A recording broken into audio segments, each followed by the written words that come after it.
Well, hello there, everybody.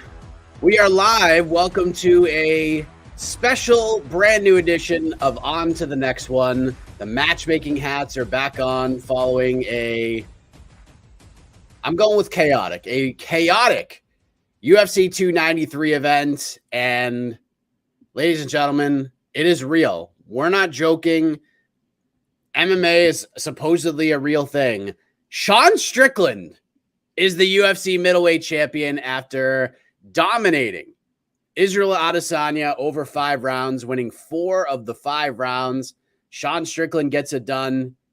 One of the craziest results that we could ever think of. And golly, man, Sean Strickland is the middleweight champion of the world. And we are here to discuss what this all means from a matchmaking perspective. I am Mike Heck, and joining me, as you can see to my right, the co-host, the co-matchmaker, the Prince of Positivity. He's my best friend, and he's probably on his little sleep, maybe even less than I am right now. But we're here to battle through this all. He is the legend, Alexander Kape. AK, good morning. What is going on? He did the damn thing. He did the damn thing. You know, I think we had braced ourselves appropriately, Mike. I know it was going to come as a shock no matter what, but if anyone just glances at MMAfighting.com headlines from the last 7, 8, 9 days, every headline involving the story was something to the effect of, can Sean Strickland do this? If Sean Strickland does this, how crazy will that be? Where will this rank? We were already proofing our brains, I think, to the possibility of a Sean Strickland win. None of us, I think, predicted it would go down this way. Even if you thought he would win decision, because I said in my predictions, there's 2 ways it could go. Like if by some chance he lands that lucky shot, because he's not known for having knockout power. So I didn't even think that was super likely, excuse me. So I didn't see it that way. But again, it's a fight. These guys hit hard. It could always happen. We almost saw it in the first round. And my other thought was, well, if he does like a constant pressure, maybe like Juliana Pena thing and breaks Izzy down. But he just outstruck him. Like he just outstruck him. You can say Izzy wasn't at his best. Fine. It probably wasn't. It probably was not the best version of Izzy, but that doesn't matter. This might not have been the best version of Sean Strickland we've seen either, frankly. He might not have had to be at his best. He was as good as he needed to be. He outstruck him 4 or 5 rounds. This was not a Pena Nunes, like, I'm just going to outpace you and break down your cardio and hope you have an off night. He outstruck him. None of us predicted that. None of us thought he would win the fight that way. So huge victory for Sean Strickland. I've said in the past how I feel about the man personally. I'm not a fan. I'll probably keep saying it throughout the show and saying it every time the man's name comes up in the future. But there's no question in my mind, if we're giving credibility to that title, that he's the number 1 185-pound fighter in the world right now.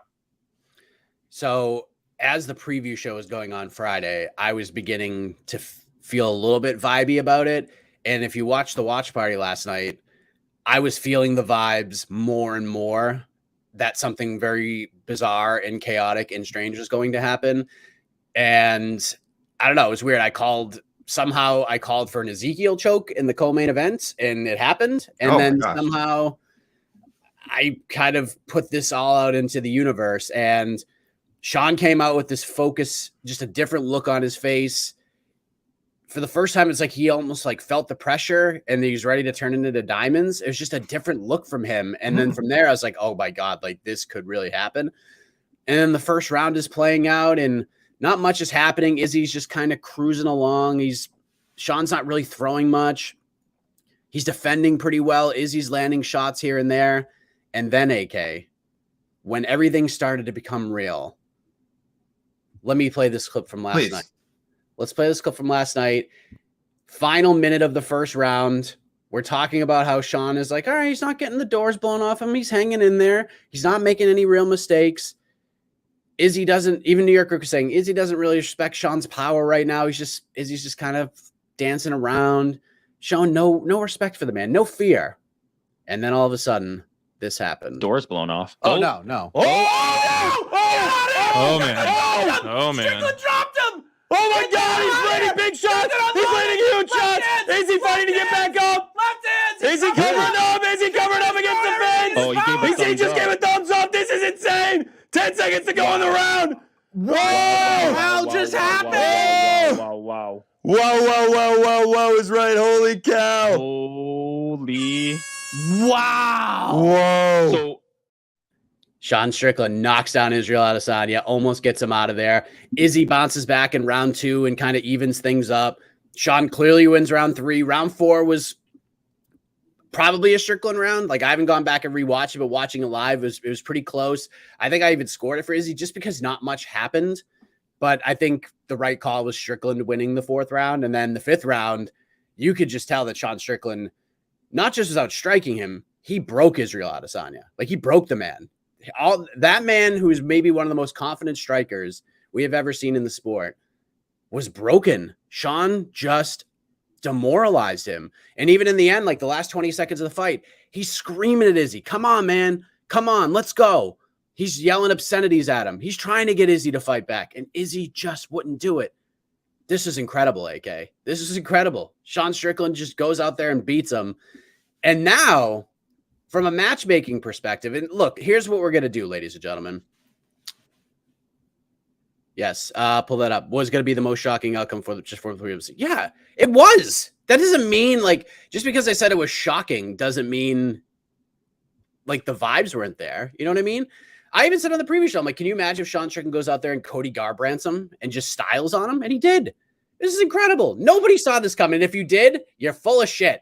You're full of shit if you predicted this. I'm sorry. By the way, if you bet on Sean Strickland, like, that's one thing, but that's a value thing. That's not because you were totally confident that was going to happen last night, and you know it. Which, by the way, I did as a hedge. I had I want to go to a comment in the YouTube. Joe Doe says that Izzy was going to seal a 6-leg parlay for me. I was going to hedge with a small bet on Strickland before the fight and said, it's Izzy will win. Why bother? LOL. I almost had that same thought, but as a rookie gambler, I do listen to my mentor / devil on my shoulder, Jed Mashu, who says always hedge. My bet was, again, a small wager. My bet was Hack Parast, Pedro, Tafa, Kape, and then Izzy. So pretty confident about all those. I think the only one I was sweating a little was Kape, the Kape fight. We'll talk about that in a bit. But then when it got to that main event, I did kind of get that weird feeling, Mike. And also the value on Strickland at that point was still almost like plus 500. So I was like, whatever. You know what? Let's be smart. Let's cover it up. If I win my parlay, okay, I shave a few dollars off it, whatever. But yeah, it worked out. So always hedge, people. And in a sense, I did bet on Sean Strickland, but again, only for practical purposes. I had no confidence that he was going to win that fight at all. Nothing. And then to top it off, like, a lot of the betting sites like DraftKings ended up boosting Izzy to plus 100 up to a $25 bet. So, like, anyone who put any money on Izzy on DraftKings was like, okay, I'll just go ahead and take that too. Wow, this is all insane. So now things get real interesting, because a lot of the questions heading into the fight was, well, what's going to happen if Israel wins? Because that was the likely outcome in everybody's mind. He was the massive betting favorite. Stylistically, this favorite Izzy in a lot of different ways. Sean just showed up and stuck to a game plan, which he just never has done, really. He just went in there and listened to everything for 25 minutes. Just did a fantastic job. So he did say after that their plan was to wrestle. He did say after that, like, he said at the post-fight press conference that they wanted to wrestle more. They worked on wrestling a lot, but he said once he got in there, he was like, I think also after the first round, I think they called an audible. They're like, yeah. Oh, actually after you've rocked him, they're like, yeah, stay on the feet. don't bother. Cause he did say that they had discussed a lot about possibly wrestling, but I think it was the right move not to. I think, sure. I don't need to say, I think we just saw what happened. He beat Izzy over 5 rounds. He's a middleweight champion of the world. Yeah, he didn't get too aggressive. Like, usually Sean comes in and just throws a million punches, and he didn't. He let Izzy try to be the offensive guy, and Izzy wasn't ready for it. Everything was just brilliant about it. It was just a brilliant performance, brilliant coaching. Eric Nixick got me all fired up when he was shouting instructions in the corner of Sean Strickland. Like, everything was just unbelievable. So now the questions change. It's not what's next for Izzy, and we'll get there as well. Sean Strickland, the middleweight champion. The questions heading in about Izzy was, is it going to be Dricus du Plessis? Is it going to be Khamzat Chimaev if he beats Paulo Costa? But now everything has changed, AK. Sean Strickland's on the champion. All of a sudden, DDP's in play. Khamzat Chimaev's in play. Israel Adesanya's in play. Paulo Costa's in play. And even Robert Whittaker is back in play with this title change. I mean, he's not going to get it, but he's back in the mix. So this is all just absolutely insane. Dana White said at the post-fight press conference, I want to do the rematch. Izzy looked slow, wasn't himself, all of that stuff. What do we do now? Sean Strickland, middleweight champion. Are we running this back? Are we going a different direction? If you had to guess here, and this is what the show's all about, who's Sean Strickland fighting in his first middleweight title defense? I'm going Dricus du Plessis.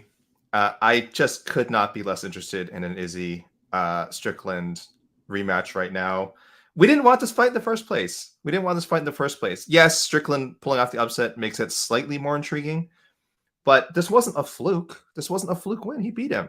He beat him fair and square. I might not like it, but he beat him fair and square. Who can dispute this? Could you make a case Izzy had an off night? Yeah, we'll probably be saying this for a while. Coach Eugene said that, while of course giving Strickland he said Adesanya had an off night because Strickland made him have an off night. So he kind of gave protected his fighter a little bit while also still giving props to the new champion. So and I feel the same way. Maybe it was an off night for Izzy, but that was that wasn't entirely because of him. It's because the guy who was in his face punching him. So I don't really want to see it again. If it happens, it happens. But everything about this fight was, except for the result, which again was certainly headline worthy. I didn't think the pre-fight hype was that exciting. I didn't think their beefing was that interesting. I thought I don't know if people enjoyed the trash talk. I didn't even think it was like a bad and a so bad as funny way. I just thought it was boring. I thought both guys were really boring in the way they approached the fight. Maybe that's just me. If people want more of whatever that was, the press conference, then have at it. But DDP is the clear-cut number one contender. I don't know what else he has to do to earn a shot. Really, this should have been his fight anyway, except that, the scheduling didn't work out. Izzy wanted to fight in in Australia, excuse me. And so it had to go down that way. But I think denying DDP a title shot would be incredibly dumb. So I think that's the way we have to go. I like the matchup of him and Strickland. I will not. I think Strickland, I don't know how long he holds on to the title. It's going to be the underdog in pretty much every matchup, including this one. But I don't think, after seeing what happened on Saturday, I don't think that we can just comfortably say DDP rolls over Strickland at all. So I get where you're coming from, but Sean Strickland and everything that comes from Sean Strickland winning the title is pure and utter chaos. So honestly, I think besides Israel Adesanya, I think the guy who probably lost out the most on this is Dricus du Plessis, because he's kind of fallen off the radar and everything going on. Jared Cannonier has a win over Sean Strickland. He went in as the backup. I'm certainly not picking Jared Cannonier here to get this title shot. However, there is the big fight coming up at UFC 294 between Khamzat Chimaev and Paulo Costa. Whoever wins that fight is going to be Sean Strickland's next opponent. That is what's going to happen, in my personal opinion. Either Paulo Costa is going to slay the dragon, the unbeatable Khamzat Chimaev, or Khamzat Chimaev is just going to absolutely run over Paulo Costa. And there's just no way in a sport like this, where it's always, what have you done for me lately? The most recent moment is the most important moment. There's no way Dana White's not going to that press conference and not saying that whoever wins that fight is going to be next in line. And it just creates all these different opportunities. Now, DDP not taking this fight, whether or not it was a quick turnaround or not, Dana even said it. You know how I feel about people not taking fights and taking these opportunities when they come. So I kind of feel like DDP, one, just because of that, and two, just not even being in Sydney. I thought that was a huge misstep on his part, not being there. He's kind of out of the picture. So I kind of feel like they're just going to chuck him in there with Jared Cannonier, which is unfortunate for DDP because he really doesn't need to do this. But again, we say this all the time, especially for the newer fans. This isn't a meritocracy. This is about putting the weirdest, craziest fights together. And Strickland against Chimaev or Strickland against Costa is a way bigger fight than Strickland versus DDP right now. And honestly, I feel like that's what's going to happen. And Sean Strickland's not going to be one of those guys that's going to play a political game. He's going to be like, all right, you want me to fight that dude? I'll fight that dude. You want me to fight both these guys at the same time? Okay, I'll fight both these guys at the same time. So, man, Paulo Costa is in a much better position now. Khamzat Chimaev is in a great position right now. And I feel like DDP just kind of takes a step back in all of this, whether it's fair or not. So that's where I'm going with this. And now the more interesting question, AK, what's next for Israel Adesanya? Because if we're going with the Chimaev Costa winner, and look, there is a very conceivable real world where the UFC just says, I don't care what any of you say. We're just going with the winner of this fight. Like, we're just going to run it back. What's next for Adesanya?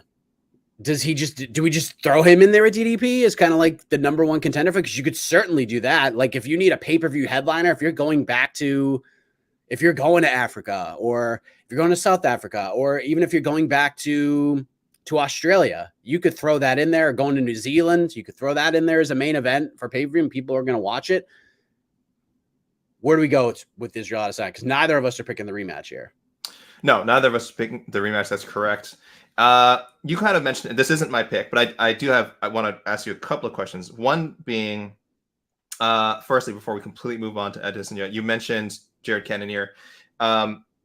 It's weird because he kind of does deserve a shot at Strickland, right? Based on him weighing in, which according to Dana White immediately makes you the number one contender, according to the Colby Covington rule. And two, he beat, Sean Strickland not long ago. We're talking last December. Like this is still within 12 months. And it was a close fight. The UFC can always pass over Jared for that reason, saying, well, we look back at the footage, could have gone either way. It wasn't like you can dominate him. But I thought that was that's a win. That's a win in the books for Jared. Again, and not too long ago. For Jared, just 2 fights ago. For Sean, I guess it's now 3 or 4 fights ago. He's so active. So that was a smart thing for Strickland to do. It kind of puts Jared in the rearview mirror. But is there any chance you think he gets the title shot? Cannonier? Yeah. The only way I see this happening is if we're booking the schedule for the rest of the year and every plan they had for December falls through. Yeah. And it's like, all right, well, Sean will just fight and Hamzat's not going to be ready, or Paul's not going to be ready. Izzy's not going to be ready. Jared, are you ready? Maybe you could do that. But other than that, I don't see it. I don't see it. Cannoniers doesn't seem super high on their priority list. Like he got that main event win over Marvin Vettori, kind of beat the hell out of Marvin Vettori in that fight. He fought Marvin Vettori, right? Cannonier, yeah, just beat him. I'm just trying to remember. I'm just in the daze right now. And there were talks about maybe doing Cannonier versus Hamzat instead. So I mean, the way Cannonier has said it is like either I'm fighting for the belt or I'm in a number one contender fight. So to me, Cannonier fighting DDP or fighting anybody is fine with him as long as it's written somewhere. At least he's told via handshake and verbal agreement that he's next in line, which doesn't really mean much in this sport. So yeah, outside of like, we need something fast to fill a spot, I don't think that's fine. I don't think it happens. And then regarding Adesanya and DDP, are you interested in that as like the co-main event on a pay-per-view somewhere? Because there's still a lot of heat there. It was never about the title, really. We wouldn't get 5 rounds, which would suck, because I do think that's a fight that could be an entertaining 5-rounder. And you also lose that title intrigue. But if Izzy, I don't know the next time he's getting a title shot, or if he can even win it back, that's a huge, then you can't just shelve that fight forever. So did you like, again, you sort of mentioned it, but is that one you think that that they should do him and just do him in DDP, just book it as soon as you can?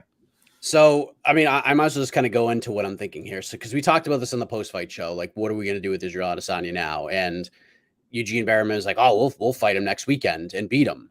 And Jed said, no, he should just take some time and move to 205. And Shaheen was like, oh, no, we could do this. My whole thing is, it's such a weird contrast at MMA, because to become a star, you have to be active and in the limelight and fight as often as possible. But once you get to a certain point and you become the champion, it's like Izzy has just been go for the last 3 or so years. Like, this dude's fighting like every 3-4 months, like clockwork. And we talk about it in pro wrestling and we talk about it in MMA here. Sometimes you just got to leave for a little while so like people can remember who you are. Like even a guy like Colby Covington, who you either love the man or you hate him. But even the people who don't like Colby, when he showed up after a year of just having his head in the sand after everything that happened with Masvidal, dude just shows up in London and weighs in, and it created like such a buzz. Like Colby didn't even have to say a word. He just showed up and they're like, oh shit, it's Colby Covington. And at least for a little while, until he started doing interviews, and then some people had that feeling about Colby again, it was like, man, we can't miss you unless you leave. And I kind of feel in this situation, like Izzy just needs to take some time, man. Like, go get your head right. If you want to go to 205, go to 205. And what would be super interesting is if during this hiatus between now and let's just say like Izzy comes back in July or whatever. What if DDP is the champion? Like, what if DDP gets his title shot and wins the belt? All of a sudden, Izzy's comeback fight could be against Dricus du Plessis, chasing the title against him. Like, that is just a whole interesting ball game in that sense as well. So creates a very interesting storyline there. And then DDP all of a sudden has like a little bit of leverage. You can be like, nah, you weren't going to give me a title shot. Maybe I won't give you a title shot. And then we have a political game with Izzy being the chaser. So like that creates a different thing. But honestly, to me, I don't even have an official pick for Israel Adesanya. I don't even have a pick. My pick is take a break till like the summer of next year. Like maybe Izzy's comeback fight is like the main event of International Fight Week in 2024. Whoever the champion is at the time, Izzy comes back and fights him. Like I think that's fair. I think that's fair. But I don't want to see him. Like I think for him in his career, he needs to take a little breather because they built this card around Izzy. Like this was Izzy's going to headline this big event in Australia. He was getting booed, man. He was getting booed. People are kind of getting tired of the man. So not to mention, not that it's fair, yeah. but people are getting kind of tired. Like they need a little breather from Izzy right now. Not to mention, and I don't want to agree with anything Sean Strickland ever says, but he made a decent point. You know that there's that meme, the worst person in the world made a good point. He made a decent point at the post-fight about, listen, his whole thing calling Izzy the Chinaman or whatever was stupid, but conceptually it wasn't horrible. It was maybe just the execution was bad. But post-fight, his whole thing was like, why are you fighting at home or close to home? You know, New Zealand, Australia, not the same thing, but, you know, fighting close to home, a place where you have fought, where you have trained. Again, a lot of New Zealand fans in the building. Why are you doing that and then doing everything in your power to look like you're representing another country? And again, there's nothing to do with China. It could have been like he could have been wearing USA shorts, and I would have been like, why is Izzy wearing USA shorts? So I know what Izzy was going for. He's going for like, I'm a world champion. I'm a man of many nations. I've lived in China. I've trained there as well. I've fought there. So I'm a man of New Zealand. I'm a man of Nigeria. I'm a man of Australia. I'm a man of China. I get it. I'm a true world champion. MMA fans are not that nuanced, really. So I think in that sense, Strickland was right. Like he may have not made fans, not lost fans, but definitely like confused them a little bit with like, okay, so he's wearing red shorts. He's representing China, but he made this whole hullabaloo about fighting in Sydney. The branding was strange. On this, I feel like Strickland was correct. The branding was strange. That didn't make people turn on Izzy, but maybe you're right. Maybe the performance, maybe the loss, maybe just fatigue, some Izzy fatigue, might all contributed to this being really a pretty flat and stock down week for Israel Adesanya. Yeah, I mean, ultimately they're going to try to do a rematch, but I think for his image, the branding, all of it, I think there's nothing wrong with taking a break, man. No one's saying like take 3 years off, but take like 9 months off. Like that'd be like the longest stretch between an Israel Adesanya fight in a long ass time, man. Like he lost the belt to Pereira and then like just 5 months. He just took 5 months off and everyone's like, why is he getting back here after getting knocked out? He is 34. So like he's still got time, but he has mileage on him. He's got a lot of fights, a lot of fight weeks, a lot of build. Like he's got to be mentally drained, man. Like he's just got to be. It was almost like there was a sigh of relief there when he showed up at the press conference. He goes, not the way I expected. I'm going to hand it off to Eugene. I'm going to go hang on my family. He's posted videos dancing to Diana King Shy Guy on the bus, like all of this stuff going on. I think there's maybe a part of it that's just like, all right, let's just get out of here for a little while. And there's nothing wrong with that. And I think when he comes back, there's going to be like a little different excitement for him. So I think it's pivotal for him right now. I think so too. I'm with you that he should take time off. However, I don't know if I want him to take that much time off as far as next summer, though that would be what's best for him. And I do have an opponent in mind, my best friend, someone who doesn't fight very often either, and someone who is another rematch for him that we've all wanted to see for a long time. But again, we've wanted to see, I guess, for the title again. But that's all out the window now. We don't know when or if Izzy fights for that title again. So give me Calvin Gastelum too, whenever he's ready to fight. Ooh, now, you're saying don't make the move to 170. You're saying don't move to welterweight, Calvin Gastelum. Stay here. Wait, he hasn't officially made the move, right? He was supposed to drop down to 170. Did he fight at 170 again? Well, he was booked against Shavkat, and then he got injured. And I still kind of feel like they're going to go back to that one. He didn't, but he didn't squeeze in a fight before that at 170. He hasn't actually made the drop back down yet. No, he hasn't made the drop back down yet. No, I think I think it's maybe he does, and he fights Shavkat maybe and loses. If we're talking about Izzy taking time off, maybe the time will work out that whenever Izzy's ready to fight again, Calvin's like, hey, I'm available. Let's. It wouldn't be a 5-rounder. If they did sign it, I'd love it to be a 5-round co-main, but that's a hard sell for the fighters if they don't get paid more. It's a hard sell for the UFC, who just doesn't like to book non-title non-main event 5-round fights. And I don't think this would be. I don't think Izzy's fighting the Apex or anything like that. So unless they can make it the main event on a fight night card that's outside of Las Vegas, then maybe it could happen. But otherwise, it would have to be a co-main. So you're only getting 3 rounds. But I think it's possible. And I really struggled, Mike. I think you're right. Him just waiting for a big opportunity is probably best. But I want to have a name out there. So if I have to pick one, let's do Gastelum too. I really want to see it before their careers are over. Yeah, I mean, look, this is Jed likes to say there's no wrong way to eat these Reese's. All of this is super interesting and compelling stuff. So, man, that's the fall of the main event. Let's go to the co-main event. Alexander Volkov did what kind of a lot of people expected him to do against Tai Tuivasa. I know Tai Tuivasa was the darling dog. I had a bet for Tai Tuivasa by knockout, and we kind of realized with the great Paca Porter on the watch party, probably about 2 minutes into the fight, we kind of knew where this was going. Like Tai just couldn't get to him. Volkov was landing. Tai was getting busted up, and then the fight ends up getting to the ground. Gets an Ezekiel choke. I believe he's the second fighter in modern UFC history. Like there's the third overall, but as Jed said on the post-fight show, the first one was because there was a gi on, so it's like a little bit of a different feel. But man, Volkov gets the Ezekiel choke. He's in a weird position though, man. Like heavyweight, we got John Jones, and we got Stipe getting ready to fight. We got Sergey Pavlovich, Mr. Backup fighter himself, who's going to be the backup for 295. Cyril Gane's coming off a nice win. Tommy Aspinall's in play. Jailton Almeida's getting ready to fight Curtis Blades. And Volkov's fought and lost to a handful of the guys that we've just mentioned here. Mm-hmm. Where does he go after this? Like, what did this win do for him overall right now? It can't do a lot. He just kind of holds his spot. I did move him up one spot. I think Tuivasa 7 and Volkov 8, or at least that's what it was in our consensus MMA Fighting Global rankings. So when we update those, either after Noche UFC or after UFC 294, you will see Volkov move ahead of Tuivasa. Just beat him. But other than that, it can't move him that much farther in the actual contenders line for reasons you mentioned. Guys are booked. Guys are ranked ahead of him. He's fought everybody. So there's some rematch potential in there. But Mike, I think I'm wondering if you went the same way. I think we just go the obvious route here and book him against another guy who fought in the card and won, right? We just go Justin Tafa. I guess that's the way to go.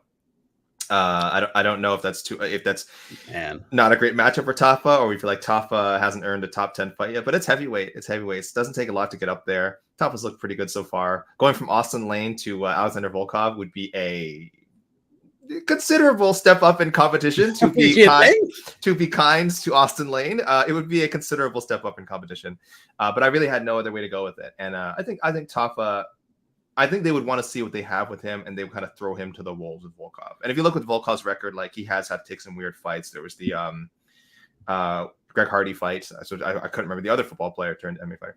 That was, not the original opponent, but still, they will put Volkov in there with some weirdos. And Justin Tafa is a talented weirdo. I think he can get that fight. And again, just based on the lack of options for Volkov right now, that's where I'm going to go. I'll go Justin Tafa Volkov. So this is kind of a weird one. So again, this is one of those things where like we have to wait like a couple of months to see what my pick is actually going to be. So my first choice is if Curtis Blades beats Jailton Almeida, we do Volkov versus Jailton Almeida. Like there are way worse heavyweight main events the UFC has put together. If Jailton Almeida does win, then we do Sergey Spivak. It's just kind of there. To go from Tai Tuivasa in the co-main event spot and landing an Ezekiel choke to getting an essential unranked opponent is tough, man. That's tough. So yeah, that's kind of where I'm at here. He's just in a weird spot. Like now if Tai had won this fight and like knocked him out, Tai is in that because of how popular he is and how beloved he is. He's in that conversation with with all those other guys, with the Aspinalls and all that, because it's just one of those stories the UFC could get behind, getting Tai Tuivasa in a title fight. Like, even if he just gets in there and loses, like, at least he got to the dance, man. But Volkov just used his size, used his length very well, and he's just in kind of a weird place right now. So let's see what happens. Any interest in the Blades rematch?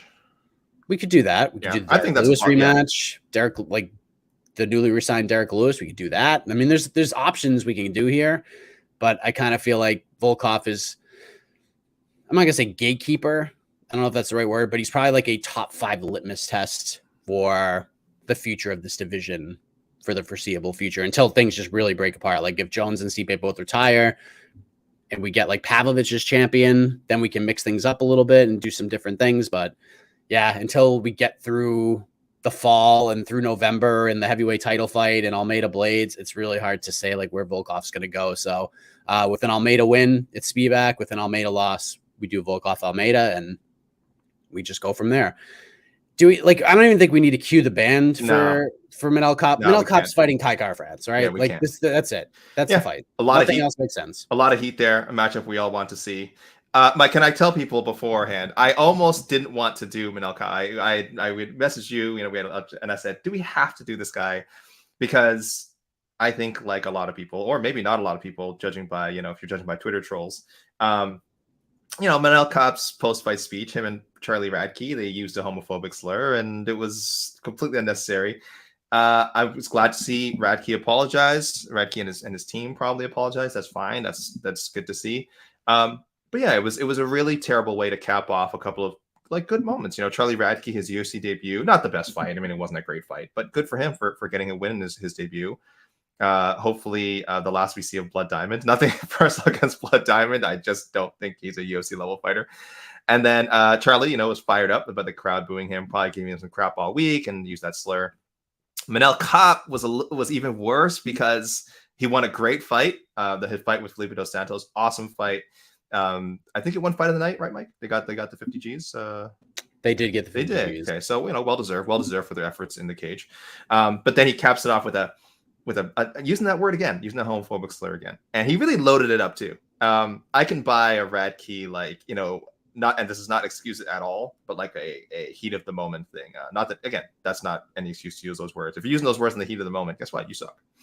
But Kape like really loaded it up, and I think he did apologize at the post-fight presser. He did. But we really got to do something. I mean, the culture of it is so bad, and no, I won't go off on a full rant. It's bad. I don't know what else needs to be said. If you agree, obviously you're a logical human being. If you disagree, I mean, you're an idiot and you're a piece of trash. But you got to understand these words still have power, and not just from like, oh, well, they have power because people are offended by it. No, they have power because historically they've been used to oppress and harm people and to completely denigrate a whole segment of society, a large segment of society. This isn't a small group of people. This is a large segment of society. These are people you probably know. And people, they might be out, they might not be out, but they're probably people and if you're okay with people talking about gay people like that, then that's messed up. It is not the same as saying, oh, idiot or a dummy, or like, it's not just a generic insult. It is historically couched in, because those people perceived a certain way, gay people perceived a certain way, that, oh, well, that means it's negative. So it immediately creates this negative association with those people. It's terrible. It's a terrible word. Shouldn't be used under any context, and putting it in your post-fight speech is just absolutely ridiculous. So I'm glad both guys apologized. I hope they're sincere. And yeah, I mean, matchmaking for Kape just made sense because we want to see that Kara-France fight. So just keep it in the cage, just talk about in-cage stuff. Great matchup, and the winner of that probably gets a title shot. Yeah, I mean, they did apologize. Dana said the same thing, and there you go. It was just kind of piercing with Kape because it's just like he was like, everything was like, the fight was awesome. By the way, Felipe dos Santos deserves just a ton of credit. That kid is so game. What a friggin' performance from that guy. Looking forward to seeing what's next for him. I mean, I'll hit that dude with everything in his power. And he got dropped in the first minute, but that dude just came to fight. So super, super, super excited to see what his future is. Oh, he's only 22, so a lot of excitement there. But what did you know about him before Felipe dos Santos before the fight? He's just a fun dude. Like I knew he was like a fun, exciting dude that wasn't going to be overtaken by the moment. He's a shoot to box guy. So those guys have just been coming in, making debuts and being super like playing spoiler, or at least making things really interesting. So as I said, even heading in, like I felt like Kape and his power, and you saw it like mostly throughout the fight, like even in the first bit of the fight, like Dos Santos was having moments and he was landing shots, but when Kape hit him, you could definitely see like a change in progression. And you could see Dos Santos really reacting negatively towards it, but it didn't stop him from moving forward. So I just felt like Kape's power is just going to be too much for him. But as I said pretty much all week, and as I said on the watch party, like that fight is going to be super fun and competitive until Kape lands the finishing blow. And he never did it. He never did it. So it was kind of the fight I expected, but I just expected Kape to land a knockout shot to end the fight, and he didn't. So credit to Dos Santos. He gets an extra 50 Gs, and Manel Kape's going to go fight Kai France, maybe in a 5-round main event. And it's a big fight now. I'm very interested in that one. Flyweight's AK. Flyweight's fantastic. The fight was so good. Nothing I saw in the tape that I saw Felipe dos Santos told me he'd be ready for Manel Kape. Like I said, fun guy, fun fighter, but the level of competition he was fighting was, okay, not great, especially compared to Manel Kape. And I guess I have to remind myself, and I did mention this in my prediction, he is only 22 years old. And at this stage of a 22-year-old fighter's career, the version you see in a fight from 3 months ago could be incredibly different from now, right? So I was looking at whatever his last LFA fight, which was also a really good fight, by the way. But I was like, nah, he's a short-nosed replacement. He gets smoked. I say he gets smoked. But even though he lost a pretty clear decision, he was never out of the fight. He was giving Manel a lot of problems. He was giving my 5-leg parlay a lot of problems. So big feature head for Felipe dos Santos. I don't know if we're going to see the results right away. It depends who they match him up with. Like if they give him another top 20 guy, he's probably have another hard time with it. But it could be a Larissa Pacheco case where maybe he doesn't do great in his first run with the UFC. He goes back, builds himself up again, and then becomes just a contender because the talent is clearly there. Just vintage shoot-to-box fighter. Oh yeah, he ain't going anywhere. He's going to be in the UFC for like the next 6 to 7 years, just getting better and better. So yeah, great performance. The best part of the whole thing was when the fight was over. Like everyone knew Manel Kape won, but Dos Santos gets on the cage and sits on top of it, and everyone just cheers and goes bananas, woohoo! And then Manel gets up on the cage and they just boo the shit out of him. And they chant like they chanted bullshit at him after they announced the decision, and just all of it, man. Like just a weird. He won the fight. He won. He definitely. This was a case of like of the newcomer doing better than people expected, I think, and then we see this in MMA all the time. And it was the Diego Lopez moment. Yeah, and it's great, and people get behind them. That's great. That's great. One guy goes over, the other guy gets over, right? Classic pro wrestling parlance. So that's what happened here. But I get why Kape might have been a little frustrated by the reaction that he got. And shout out to Landon Quinones as well. Just going in as a massive underdog. Made some people sweat out that Nazareth hack press minus 500, man. Ultimate Fighter 31. Good performance, man. Ultimate Fighter 31, never die. I didn't give him much of a chance either. He looked all right, man. He looked all right. Nazareth's leg is going to be iced for probably the rest of the week. That was so Landon looks all right. So good for him. Hopefully he's definitely getting another shot. He stepped in not on short notice necessarily, but kind of like did the UFC a favor because I think Nazareth wanted to fight in this card, and so they said, "Yep, Landon, come on down." So he'll get another shot. We'll get to your picks wildcard round in a little bit. Let's get through the rest of the main card. You already picked a fight for Justin Tafa. Tafa Volkov, yeah. I'm going Justin Tafa versus Waldo Cortez Acosta. Both guys with some nasty KOs over the last few weeks. So let's just match those dudes up. And now Tyson Pedro kicks off the main card, sent the crowd into a frenzy. Nasty knockout. Some cold ass stuff right there. I went with Vitor Petrino, AK. For one Tyson Pedro. Oh, interesting. It's a dart throw, man. Sure. At this point, what do you got? First of all, salute to the Pleasure Man, Mike. I think this great nickname, great gimmick. Oh, you got to keep him. You got to keep. No. I was gonna say I don't know if they do have to, Mike. You have to. I don't know if you have to, and I love the Pleasure Man. I'm the #1 advocate for the Pleasure Man. But this might be the last time that we see. For now, he can come back. I don't. No. As long as Carlos Ulberg is still in the UFC, we have to do the we have to do the normal matchmaking. We have to do ladies' night into the Pleasure Man until the end of time. I think Carlos Ulberg F's Anton Turkalj. Oh no, they're not going to fight each other. They won't fight each other. I'll just be on the same card. Yeah, Ulberg fights the fight before the Pleasure Man. That's just I don't know. My guy Connor Brooks, I think, got hurt by the Pleasure Man Ladies Night parlay, and I don't want to see that happen again. Because as long as it's there, it's going to tempt a lot of people into doing that. Andrew Cali, it seems like a cool dude. Again, a great nickname. He might not be a UFC level fighter right now. He's only 27. There's certainly still time, but light heavyweight's not a great division. His first fight was a weird catchweight bout with Jelton Almeida. We shouldn't even count it. I understand. But it's not like he looked amazing in either fight. Like the fight with Petrino was fun and he had his moments, but he didn't look amazing. It's a pretty clear win for Petrino, and Pedro just knocked him out in under 3 minutes. So I love Anton Turkalj. If they keep him around for another fight, fantastic. Mike, this might be it for the Pleasure Man. It pains me to say it. So for Tyson Pedro, I want to know, has there been a fighter, Mike, whose quality of competition has gotten like lower and lower, or like actually maybe it's just the quality of his wins has gotten lower and lower as he's got along, or hit like a weird peak? His wins are his UFC debut, first round submission, Khalil Roundtree, has aged very well, fantastic win. Yeah. So that's already starting pretty high. Yeah, I know Roundtree wasn't like a top 20 guy at the time, but now we look at it now pretty high. Next win, first round TKO Paul Craig, big win at the time, big win, really good win. Loses to Ilir Latifi, and then he gets a weird fight with Saparbek Safarov. Now this was just so he could fight in Australia, I guess. So he wins that one again in the first round. Two more veteran names, OSP, Shogun, loses to both of them. And then Ike Villanueva, no longer in the promotion. Harry Hunsucker, no longer in the promotion, takes both of them out in the first round. And now loses to Bukauskas, and then now he beats the Pleasure Man, who, it gives me no pleasure to say it, Mike, might be the worst light heavyweight on the roster right now. So it's weird. He started off so high, and now all his wins have like gone lower in value. So I'm gonna go all the way back, Mike. I'm taking it back to the Paul Craig, Khalil Roundtree range. Alonzo Menafield. Ooh, okay. I thought about that. That's like borderline top 15. He might be UFC's top 15. I gotta look at their rankings. He might be in there. Menafield coming off of a finish win over Jimmy Crute. Let me see here. Light heavyweight, Alonzo Menafield is number 14. So I am going from someone who I would rank as like the number 40 light heavyweight to the number 14. But it's a wacky division. It depends where the fight is. It depends, when Pedro's ready. It depends if Menafield can get another opponent. I'm sure he would see Pedro as a step back.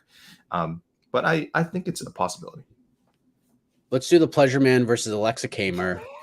We could headline a Contender Series event and just like loser leaves town. Let's give the man one more shot. Let's do it. I want to see it. Having said that, let's go to the wild card round. We'll select one fighter we have not match made for yet, and we'll match make for them right now. And then we will get to your picks. You just throw them up on the screen.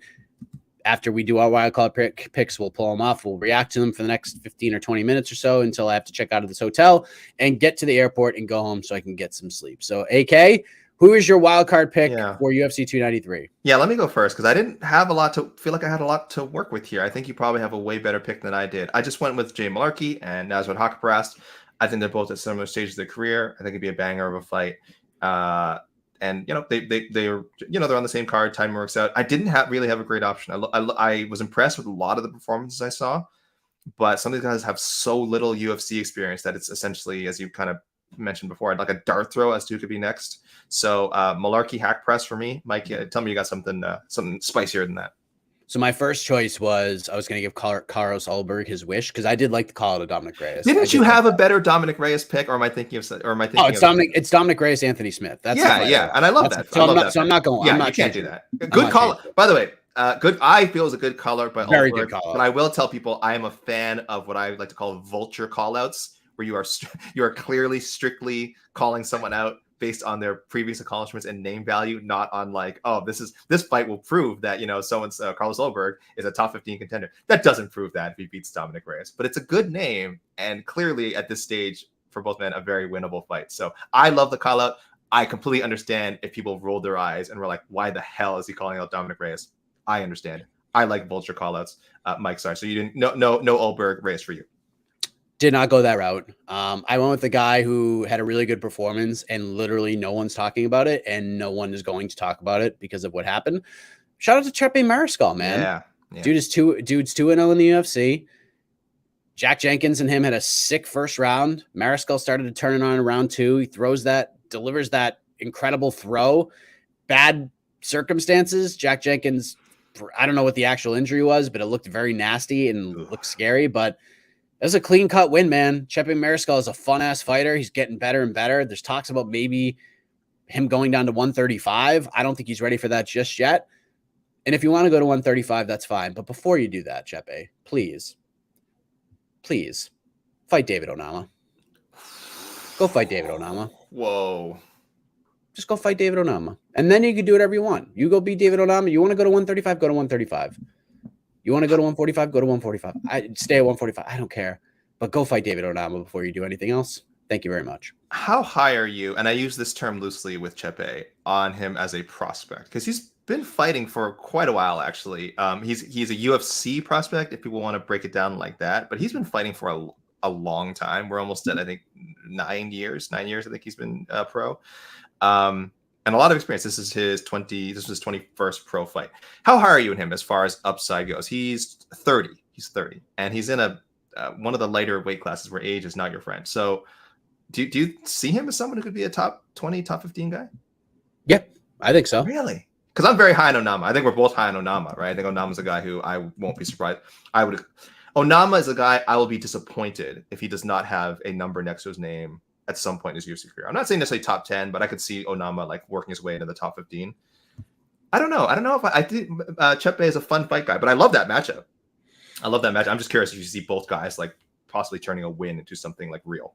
Yeah, I could see Chepe being kind of like in the JSP sort of conversation where he just quietly goes on a run and then gets a big win against a sizable name and then ends up getting matched up with like a top 15 guy and getting a chance. So I understand why people are probably a little bit higher on David Onama, but I think Chepe is just kind of, he's peaking right now. Like, I think he's in his prime. I think his confidence is up. I think he's learned a lot of valuable lessons along the way. And yeah, let's just see what he can do, man. Like, I mean, that fight with David Onama is going to tell us a lot. That would tell us a lot about both guys and where they're at. And and look, you can make a great career just being a fun, competitive fighter. You don't have to be a ranked guy. David Onama and Chepe Mariscal could be like top 30 guys forever and do very, very well. No one's going to complain when either of those guys matched up against anybody at 145 pounds. But yeah, let's just see what they got. I like the matchup. I think it's super fun. There could be a great like fight nighty main card opener. Let's go. I love that idea. Nate Landwehr somewhere down the road. That's the next one. If he beats David Onama, he gets Nate the Train next. The only reason I think neither of us picked that is because we've picked like 10 fights for Nate this year. So if going by, like, if we were able to turn every ought no fight into reality, Nate Landwehr would have fought like 12 times this year against like a list of killers. So I only wish it was possible for Nate Landwehr to fight everyone at featherweight. It's not. So yeah, we got to find someone else for Chepe. All right. Well, wild card round for the peeps. Let's go. What do you got? Let's go crazy. Throw in a matchup for Sean Strickland. Let me tell people. Matchups for Izzy. Whatever you got. We can list them off. We'll react. We got like 10 minutes. So we're just going to go nothing but your picks. We're going to pull them up on the screen and we'll get after them. So let's wait and see what we got here. Let me give a quick shout out first to Zoe in Australia. I got to give shout outs to Aussies. She says, for an event posed on paper as a C at best, B+ in terms of storylines. Yeah, I'd agree with that. B+ for sure in terms of storylines. Very 50-50 for the Aussie Kiwi contingency. We're totally okay with that. And I'll just read out a couple of these picks here. Strickland, Zoe thinks there would be a rematch, but she does want to see Costa Khamzat winner.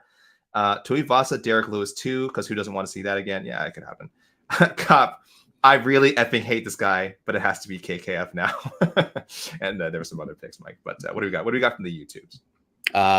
Also, Tai Tuivasa versus Marcos Shachiri de Lima is a great fight to make. Oh, yeah. Just throwing that out there. Let's go to Tristan. We got Tristan. Justin Tafa, Waldo Cortez, Acosta. There you go. Sure. Miranda, Jung Young Lee, Felipe dos fire. Santos, Alessandro Costa. I want to make a matchup for Miranda, but like I said, it's just kind of all over the place. So I leave it to the viewers and listeners, and that is such a good matchup, Miranda and Jung. Ulberg Mirzakhanov is interesting, but I wouldn't do that this early. Right. I think Mirzakhanov's a big ass problem. Not saying that Ulberg isn't, but I would probably wait a little bit on that. Hack press bomb theme. That one makes a lot of sense. Mike versus Mike, loser retired forever. Mike Jackson is actually fighting Pat Miletich. It's true. That's a real thing, folks. Like that's super a real thing. Gerard Izzy versus the Chimaev Costa winner. I believe that's where we're gonna go here as well. Let's see. Manel Kape, Charles Racky, and Blood Diamond versus UFC roster watch. Jesus Christ. Yeah, I think roster watch is minus. Well, I Kape and Radke, I think will be okay. Blood Diamond, ironically, Blood Diamond, the least problematic of them, is probably done. I give roster watch minus 800 in that matchup. Sorry, Blood Diamond, if you're out there, but it doesn't go your way sometimes. Yeah, Tafa versus. What do you think about that idea? I mean, again, let me again not mix up my Australia and New Zealand. So both okay. So this would be Australia versus New Zealand matchup, which is a lot of fun. I'm assuming there's no friendship there. I wonder if maybe they've trained together at some point, but I think that's a great matchup. I think you are seeing two guys slug it out, but that has to happen in New Zealand or Australia, right? You can't throw that in the Apex. No, God, no. You can't throw that. Those two boys slanging meat hammers has to be in front of an audience, and really preferably in New Zealand or Australia. So I don't know how early they go back there next year. I'm sure they will go back. And by there, I just mean the whole region. We've had to apologize for that a lot this week, Mike, conflating New Zealand and Australia. But yeah, it has to happen in front of a rowdy crowd. Yes, they're going to throw that fight in like Sioux Falls, South Dakota, of all places. Oh, fantastic. Jake Hadley versus Manel Kape? God, no. No, not yet. Hadley's not a terrible fighter, but no, he's coming off of a loss. He got run over by Cody Durden. I mean, it's a fun fight, not run over, but the last 2 rounds was all Cody. So yeah, Kape's fighting Kai Car-France. He's getting a top 5 dude for sure. Paul Craig and Whitaker didn't even fight versus Paul Craig is main eventing against Brendan Allen in November 18th, I believe that fight is. I'm not sure. But man, that Sean Strickland Brendan Allen win has aged pretty well, has it not? A lot of Sean Strickland's wins have actually aged pretty well. So again, I'll never question the meritocracy of him getting a title fight. Only because of this, Mike. We say all the time we always say, "Will this get a fighter a title shot?" And then often we'll go like, "No," but it puts them on the short list. This is the importance of being on that short list, is when all the other options fall out. Guess what? The UFC checks. Guess who was there? The next on the list, Sean Strickland gets a title shot. Now he's a UFC champion. So getting on the short list matters. It's not a sexy place to be, but that's how people get title shots sometimes. And in this case, it's how they become UFC champions. Heaven help us. Yep, Adesanya Cannoneer too. Please no, never. I don't know if anyone's in a rush. Never again. Let me read one quick from Twitter just because it's the first time. Sure. Shout outs to Helios, who I've mentioned on the show before during Ask Us Anything, and I just like one of their picks here. I don't know if we mentioned it. Ulberg and Roundtree. Is it time to do that? They're both streaking. No, you don't want to keep them away. Too soon. Keep them away from each other. Yeah, I like what they're doing. I like what they're doing with Ulberg right now. Yeah, I don't hate step by step. I mean, if they book it, sure. But Roundtree wants like a veteran name in a main event spot, and I think he kind of deserves it. So let's just give it to him. Another Ulberg versus Menafield. Oh, what's up, Jared Biagin? What's up, Greg? No regular Jared Biagin. Izzy versus Rakic. It's like a potential move to 205. We didn't talk about this. Yeah, sorry, we didn't talk about this. I got a couple of people who still sent in picks, even though we warned them. Don't send in picks because we're doing it live. Not going to read everything. But you talk about him taking time off, Mike. Should be the time off be to bulk up and make a proper move to 205 if he wants. Like, I get where Jed's coming from. Like, you've already conquered 185. Like, what else could you do besides get the rematch? Because then if he fights DDP and loses, what are we gonna do? Another immediate rematch, and he tries to avenge that loss too. Like, we're almost to a point where there's not much more he could do. Yeah, and if by some chance next year, even next summer, Alex Pereira is the light heavyweight champion, that is a fight he walks right into. They're 1-1. He knocked him out in the most recent fight. That's the one. So that should have been our crystal ball pick, as Pereira beats Yuri, maybe defends the title once, and then fights Izzy one more time. I hope that happens. MMA, give us something straightforward and predictable for once, please. Tuivasa Tybura. Did they not? That's in my head a fight that I don't think they fought. In my head, I feel like that happened, but I'm pretty sure it has not happened. No, it's not. Volkov versus Spivak. So I saw a bunch of this, even with the messages that I got. Strickland, Kamaru moves up to 185 and avenges his buddy's loss. That's a deep cut. That's a Strickland deep versus cut. Kamaru too. I was about to say, have they fought? And I'm like, right, Strickland was a welterweight once upon a time. and that fight is a thing that happened. So, hey, Kamaru, guess what? You can say you have a win over a middleweight champion. How about that? I don't think that happens, but I like where the head is at, though. Izzy versus Rob 3, main event New Zealand, fight night, or pay-per-view, doesn't matter.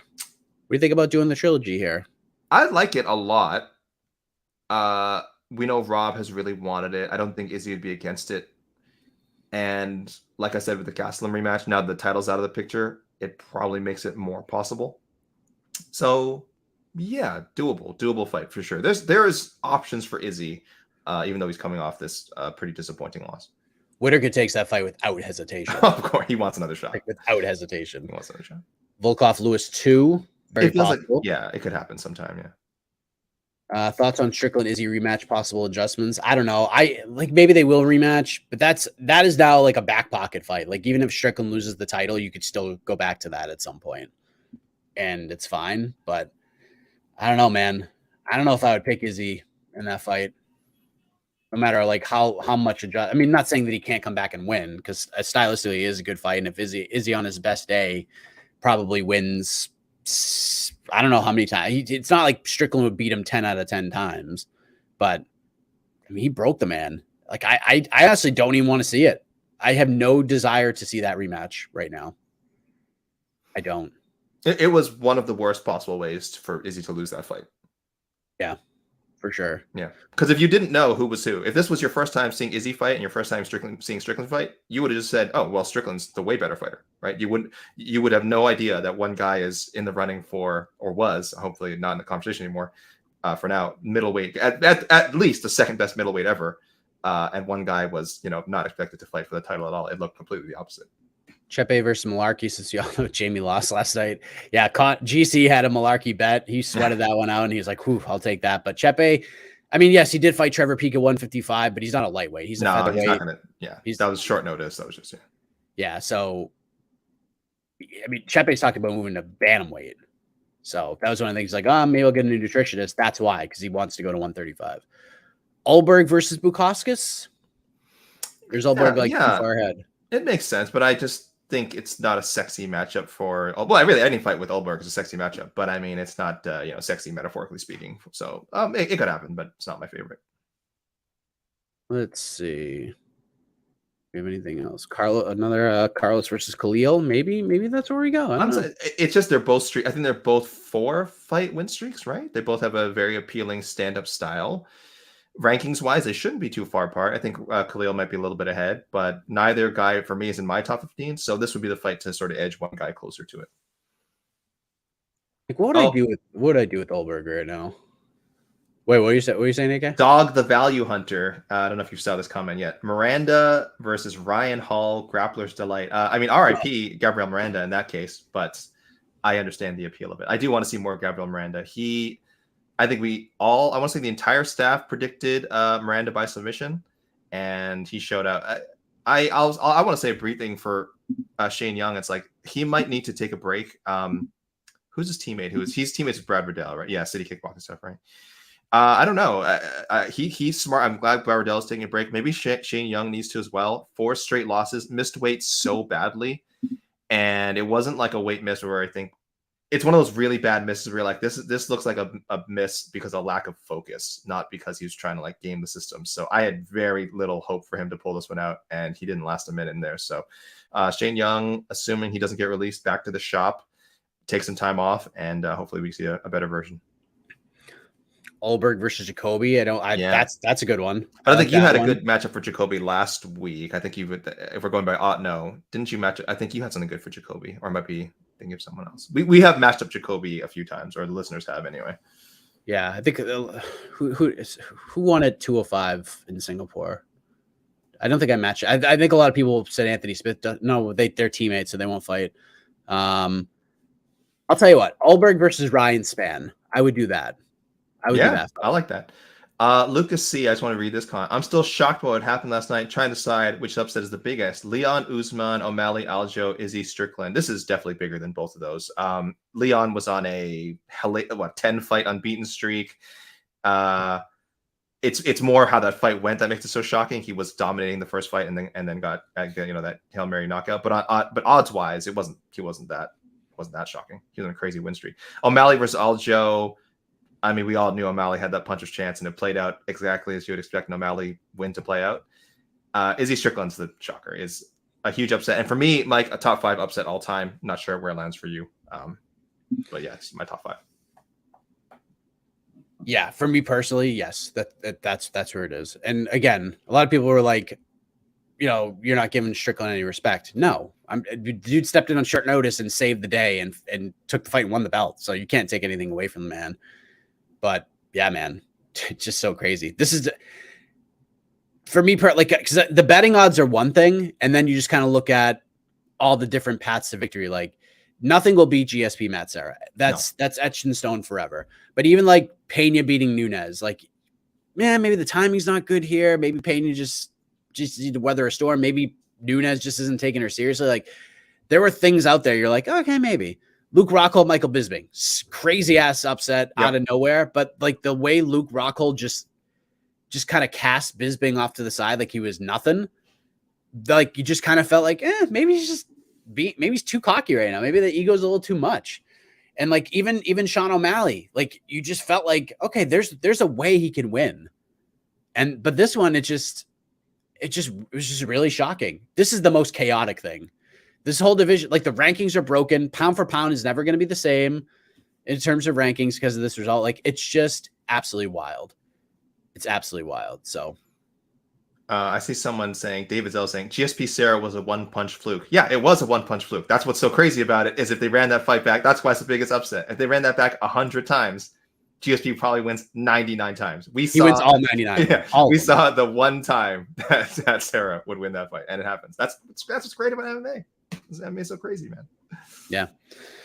All right, I think we're good here. Yeah, I think we're good. I got to pack up and get the hell out of here. So, AK, thank you very much. I appreciate you jumping on a little bit earlier. I appreciate all of you for watching a little bit earlier. Normally, we're like just getting the show started now, but schedules and time frames are different. We'll be back live on this program. We get a little bit of a breather now. Me and GC were talking about this yesterday throughout the pre-build for the watch party. Like, I'm kind of happy we're getting a little bit of a break because it's like every 3 weeks, like clockwork, hopping on a plane in New York for one day, And now we get like a 5-week breather, and then it's like right back to it because we're going to have 294, 295, like right behind it. And then 296 will be, 4 weeks after that. And then we're just going to be all crazy. But the next one, afternoon MMA for the next pay-per-view, because they're in Abu Dhabi. So I believe that it's a 2 p.m. or 3 p.m. Eastern main card start time, which is incredible. I love that so much. But you guys are the best. Normal show next week. We will be discussing the fallout of Noche UFC. And then we got the September 23rd card headlined by Rafael Fiziev versus Mateusz Gamrot. Let me pull up next week's card real quick. Do the quick rundown before we get out of here. Do it. Noche UFC. We have 11 fights. Alexa Grasso, Valentina Shevchenko, 2 for the flyweight title. We got Kevin Holland versus Jack Della Maddalena. Okay, weird. Big co-main event for 170 for the future of this division. Raul Rosas Jr. coming back after his first loss against Terrence Mitchell. Main card. Boy, they're not giving up on this kid, eh? And they shouldn't.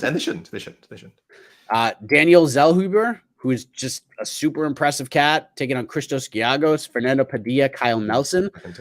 Lupe Godinez versus Elise Reed. We got Roman Kopylov versus Josh Fremd. We got Edgar Chairez versus Daniel Lacerda. Fun fight at 125. Tracy Cortez versus Jasmine Jasdavizius. We got Charlie Campbell, CFFC champ, making his debut on short notice against Alex Reyes, who returns to the octagon for the first time in like 5 or 6 years.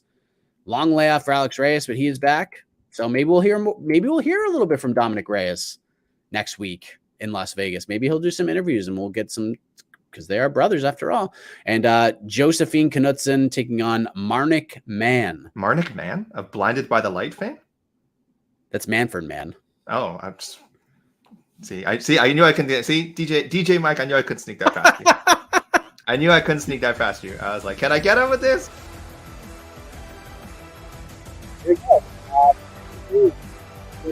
Next week, apparently. So that's Noche UFC. So thank you all very much. Have a great rest of your weekend. enjoy week 1 of the NFL season, everybody. Or AK, I am Mike Hecht. Always remember, don't take this stuff too seriously. MMA is supposed to be fun. We'll have more fun next week right here. And on to the next one, the podcast.